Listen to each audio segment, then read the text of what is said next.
नमस्कार दोस्तों, आपका स्वागत है आपके अपने YouTube channel Vidhi judicial academy में। मेरा नाम है Vijendra Verma and I am the director founder of the Vidhi judicial academy.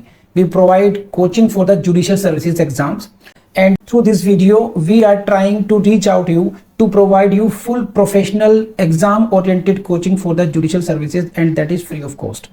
In classes में जो वीडियोस हम आपको प्रोवाइड करेंगे, we are going to provide you the entire foundation course including all the books, including all the details whether it is required for the prelims or mains or for the guidance for the interview. Means in videos को आपने सिर्फ इतना करना है, sequence में देखना है, playlist को अच्छी तरीके से देखना है। सब्जेक्ट वाइज मिल जाएंगे आपको, CPC, constitution, contract, BNS, BNSS, इन सब की प्लेलिस्ट आपको सीक्वेंस में मिलेगी। इन प्लेलिस्ट को देख करके आपने you have to take the coaching from the scratch. First video से लेके लास्ट वीडियो तक आपने करना है। उन्हीं वीडियोस में आपको गाइड किया गया है कि किस तरीके से आप किसी को कोई सा particular provision, section, sub section उसको प्रीलिम्स के लिए पढ़ना है क्या, मेंस के लिए पढ़ना है क्या, और उसके किस तरीके से नोट्स करने चाहिए, कैसे आपको रिवीजन करना चाहिए। इन्हीं वीडियोस में डिटेल में गाइडेंस आपको मिलेगी। तो प्लीज आपसे ये रिक्वेस्ट है, आप ये ना समझें कि यूट्यूब में फ्री में दिया गया है तो फिर ऐसे ही होगा। ये वो प्रोफेशनल कोर्स है जिसके लिए हम लोग अच्छी खासी हाई फीस लेते आए हैं स्टूडेंट से, लेकिन एक टाइम आता है इंसान को समाज के लिए भी करना चाहिए, और उसी इंटेंशन के साथ में we are providing you the entire course free through the YouTube channel Vidhi judicial academy. तो प्लीज हर वीडियो की जो थंबनेल है उसको देख करके आपको आइडिया लग जाएगा कि इसका सब्जेक्ट क्या होने वाला है। कुछ टॉपिक्स ऐसे होते हैं जिनको एक लेक्चर में कवर नहीं किया सकता, तो उसमें लेक्चर नंबर 1, 2, 3 सीक्वेंस से मिलेगा। प्लीज उस तरीके से देख लीजिएगा, और नोट्स आपको अपडेटेड मिलेंगे, उसके लिए कहीं जाने की जरूरत नहीं है। नोट्स का जो लिंक मिलेगा आपको डिस्क्रिप्शन बॉक्स में मिल जाएगा आपको। And thank you very much, wish you all the best. So let's start with the new topic of the order 7, and that is what rule 11, and please note down this topic is very important for your mains. When a plaint can be rejected and what will be the follow-up procedure after the rejection of plaint. This is very very important. Rejection of plaint, rule 11, and please see the question from the heading itself, that is the marginal note of the rule 11. You will see the questions. Which of the following provision under the code under CPC deals with the rejection of plaint? This is O7 R11. कर लेंगे। This is, can the court reject the plaint without an application from party? Answer is yes. We will see it just now. So this is what we are going to study, rule 11, and directly the plaint will be rejected in the following cases. What is the first case? This is what, where plaint does not disclose cause of action. आपको you will have to, if I am saying this topic is important for your mains, it means you will have to remember this or rule 11 literally, all 6 points A, B, C, D, E, F you should remember, otherwise you are going to lose marks either in prelims or in mains. So it is very important for you to remember the rule 11. लिख के याद कीजिए इसको। Rule 10, 10A, 10B regarding return of plaint, rule 11 regarding rejection of plaint. Okay, और इससे पहले मैं पढ़ा चुका हूँ आपको रूल 7 and 8 जब पढ़ाए थे, that was regarding the on the topic only relief to be mentioned, the importance of relief claimed, that was also important for your mains. Now please see, इसमें बहुत टेक्निकल नहीं है लेकिन इम्पोर्टेंट बहुत है आपके लिए ये। So please see this is the first point, where the plaint does not disclose the cause of action. Where the plaint does not disclose the cause of action, result will be what, rejection of plaint. And for that purpose, in order to reject the plaint on this ground, the court must look at the plaint and nothing else. Again, this is very important, and you will see the question in prelims from this point as well. If you are going to reject, which are the records to be taken care of at this stage? While then this is only the plaint and nothing else. You will reject. See, either the court wants to return or reject the plaint. The point, they will consider only the plaint and nothing else. The averments in the plaint are only relevant documents are only relevant factors which should be looked into by the court either while returning the plaint or while rejecting the plaint. Again question यहाँ से आता है कई बार. So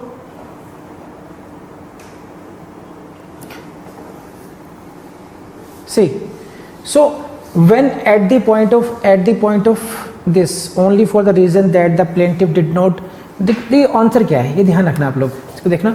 What is this? Plaintiff did not disclose cause of action. Whether cause of action is present or not, it doesn't matter. Does not disclose cause of action. You are not mentioning when did cause of action arose, हुआ नहीं हुआ. ये आपने पढ़ा था, particulars में पढ़ा था ना, when we read that you should disclose the when the cause of action arose, how did it arose. So if you are not mentioning it, your plaint will be rejected, and for that purpose plaint shall be the only the document to be considered. कर लेंगे. Now इसको देखिए आप लोग. Now come to this. The power to reject a plaint on this ground should be exercised only if the court comes to the conclusion that even if all the allegations set out in the plaint are proved, the plaintiff would not be entitled to any relief. क्या मतलब हुआ इस बात का?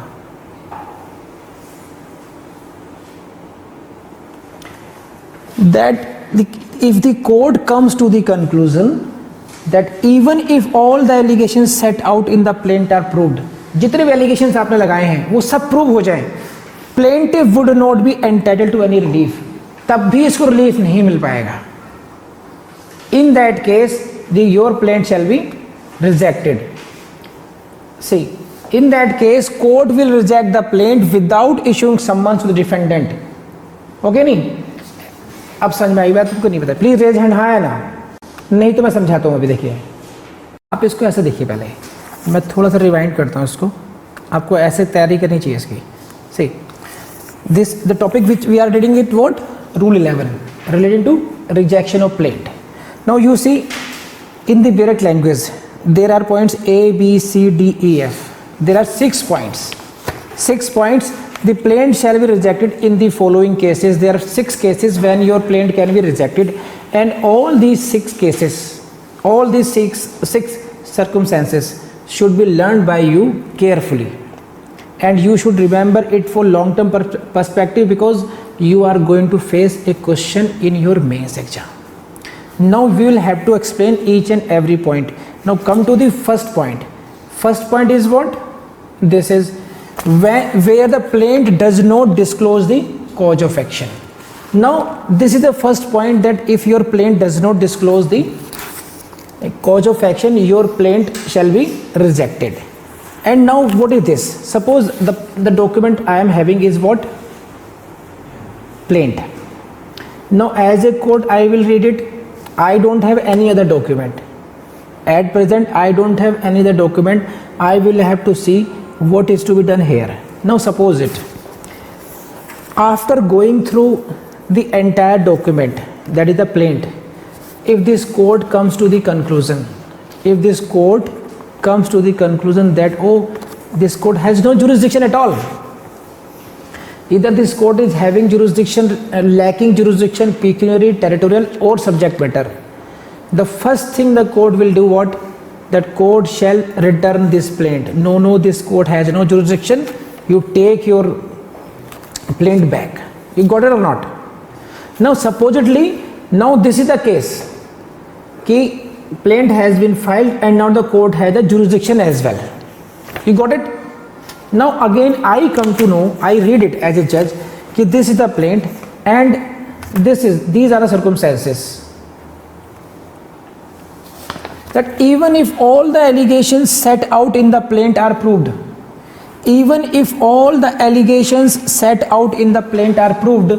the plaintiff would not be entitled to any relief. Ki okay, I take all these allegations as granted, accepted. Defendant says okay, I admit, you need not to prove anything. Even in that case, no cause of action is arising out of this. There is no cause of action in this case. The plaintiff would not be entitled to any relief. this plaint is drafted in such a way that there is no cause of action at all. All allegations are admitted, but you will not get anything out of this. Therefore, what is? It is to be rejected. The case is not dismissed here. Are you getting smart or not? नहीं समझ बात? This is the position that your plaint will be rejected. And now don't worry, don't get confused here.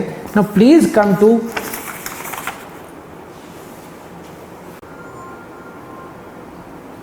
Rule 13 देखिए please. Effect of rejection of plaint. Rule 13 as well. If the plaint is rejected on any of the above grounds, the plaintiff is not thereby precluded from presenting a fresh plaint in respect of the same cause of action. Your plaint is, it doesn't mean that your case comes to an end here itself. Effect of rejection of the plaint is dealt under Rule 13. आप समझ रहे हैं बात? ये you can bring a fresh plaint on the same cause of action. If the court has rejected all this, number one, you have two remedies now. Either as per Rule 13 you bring a fresh plaint, or you can go to the appeal, because rejection of plaint is a deemed decree. You can go into the appeal. Now there are two options for you. If you are firm कि my plaint is as good as it should be and it is having the elements of cause of action and I should be given the relief, then I can go to appellate court कि my plaint is wrongly rejected. Got it or not? And if I think there are technical defects, I did not draft it in, I did not mention the true facts, whatever it may be, so then I can bring a fresh plaint as well. समझे आप ये? तो this is not कि if your plaint is rejected your world goes, दुनिया खत्म हो जाती है प्लेंटिफ की. नहीं, ऐसा नहीं है. अब आ जाएंगे तो उतने दर्द भरे तरीके से अब इसको मत समझना कि रिजेक्ट हो गया तो पता नहीं क्या हो गया. बस टेक्निकलिटीज को समझना है हमें. कॉज ऑफ एक्शन डिस्क्लोज नहीं हो रहा है तो result will B rejection of plaint. हाँ है ना? अब पढ़ते हैं वही दोबारा से.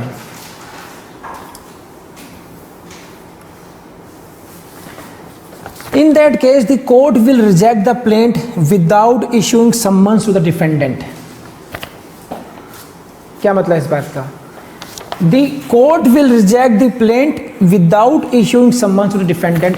If after reading this plaint, court comes to the conclusion that it does not disclose the cause of action, then and it should be rejected, then there is no need to call the defendant as well.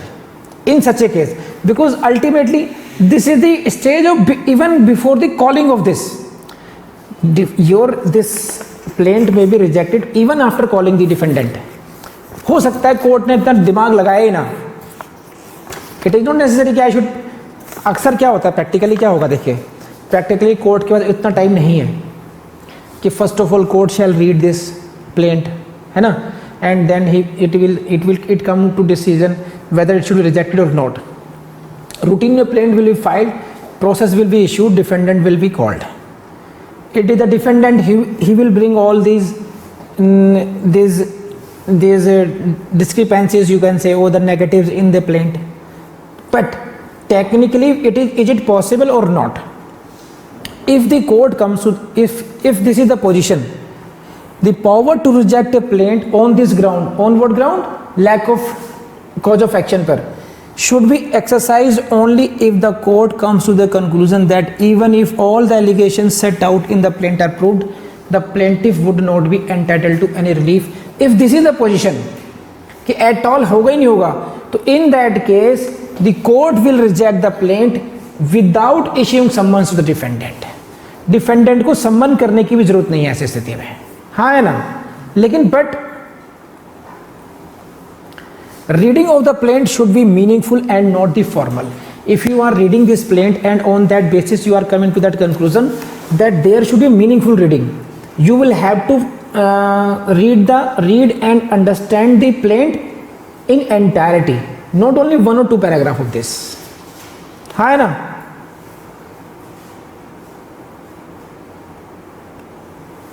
So it may be the case when plaint does not disclose cause of action, then and if you are taking the recourse to clever drafting, okay, or repeating the same words, creating an illusion, because of that, by doing so you cannot insert a cause of action in the plaint. So court will have to see whether this plaint is disclosing cause of action or not. If it is not disclosing, your plaint will be rejected, and even your clever drafting, repeating words, creation of illusion will not help you in that case. है ना? Now try to understand this. There is a difference between a plea that plaint does not disclose a cause of action and a plea that there is no cause of action for it to suit. क्या समझे इस बात को? गौर से पढ़िए इस line को. And this is very important for your prelims, very technical in practical sense also. Saying this, plaint does not disclose a cause of action is one thing. There is no cause of action for instituting suit at all. If there is no cause of this, your suit is to be dismissed. Are you getting or not? That will lead to a dismissal when there is cause of action है ही नहीं कोई.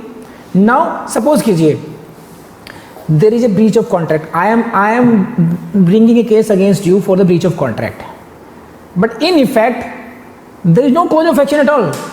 There is no breach at all. So this will be the question of there is no cause of action. Suppose I have to take rupees 10 lakh from you, and you have promised me to pay that money on the eve of new year 2020. 2020 के जो ewe होगी, यानी कि 31 जनवरी की जो night हो, sorry दिसंबर की जो नाइट होगी, तब आपने प्रॉमिस किया है. वो टाइम अभी आने वाला है. Before 2 months I am bringing a suit to you against you. तो there is no cause of action for instituting a suit. अभी कॉज ऑफ एक्शन अराइज ही नहीं हुआ, है ही नहीं instituting suit. This is a different story. And एक है the plaint, there is a cause of action but plaint is not disclosing that cause of action. You did not mention those facts which shows that there is a cause of action. Plaint does not disclose cause of action. So please go to the words. What are the words used here? Plaint does not disclose cause. It means there is a cause of action, but plaint is not disclosing. Therefore your plaint is just rejecting, and you have an option to bring again the plaint, fresh plaint. Please raise hand अगर बात समझ में आ गई हो तो. You got it or not?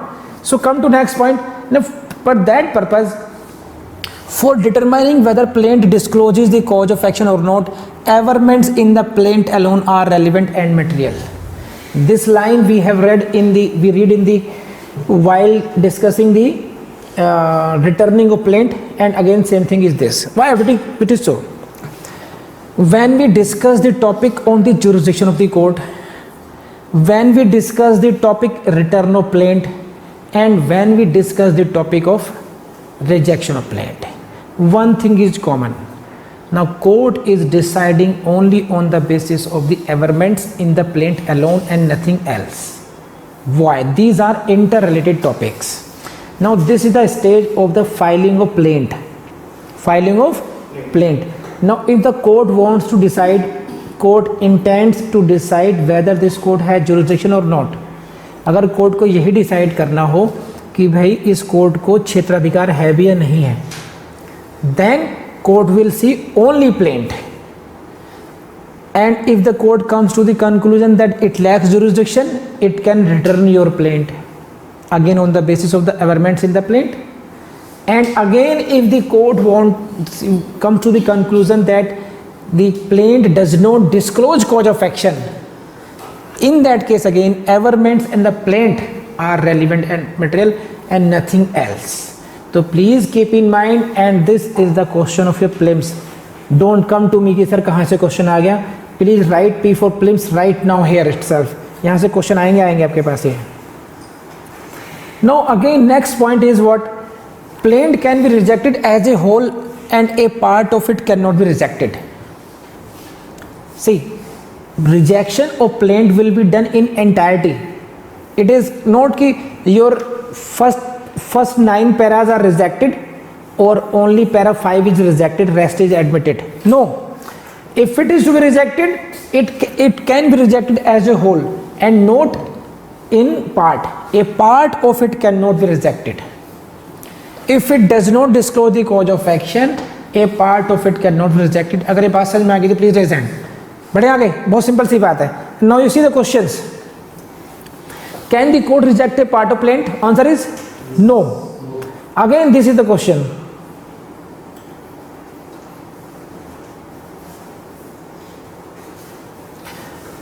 Ruplal साथी case का नाम नोट कर लीजिए. रूपलाल साथी वर्सेस नक्षत्र सिंह.